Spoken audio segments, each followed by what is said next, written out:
ইদানিংকালে চেম্বারে প্রচুর সংখ্যক বাচ্চা রোগী আসছে যারা আক্রান্ত, অর্থাৎ কলোরেক্টাল ডিজিজে আক্রান্ত হয়ে আসছেন।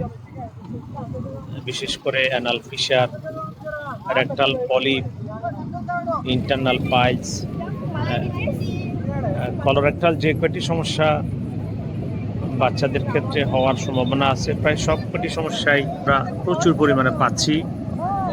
তার একটি মাত্র কারণ, সেটা হলো আমরা আমাদের বাচ্চাদের খাবার ব্যাপারে অসচেতন হয়ে পড়েছি। বাচ্চাদেরকে আগে আমরা যেরকম ন্যাচারাল ফুড বা ঘরে তৈরি খাবার খাওয়াতে অভ্যস্ত, বর্তমানে সেটা না করে আমরা প্রসেস ফুড খাওয়াচ্ছি, আমরা জাঙ্ক ফুড খাওয়াচ্ছি।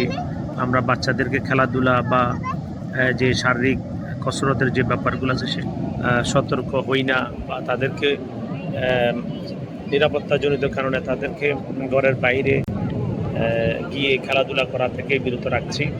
কিন্তু দেখা যাচ্ছে এই সকল অভ্যাসের কারণে বা এই সকল দৈনন্দিন যে ব্যাপারগুলো আছে সেই কারণে বাচ্চাদের প্রায় কোষ্ঠকাঠিন্য, অর্থাৎ পায়খানা কষা, অনেক চেপে মলত্যাগ করতে হয়, যার ফলশ্রুতিতে বাচ্চাদের প্রায়শ ইন্টারনাল পাইলস, অ্যানাল ফিশার এবং রেক্টাল পলিপের মতো সমস্যাগুলি দেখা যাচ্ছে। প্রায় ডিসপেপসিয়া বা বদহজমের সমস্যা নিয়ে আমাদের কাছে আসে। একটু চাপ দিয়ে পটি করলেই রক্তপাত দেখা যাচ্ছে, যা অত্যন্ত একটা ব্যাড সিগন্যাল আমাদের জাতির জন্য।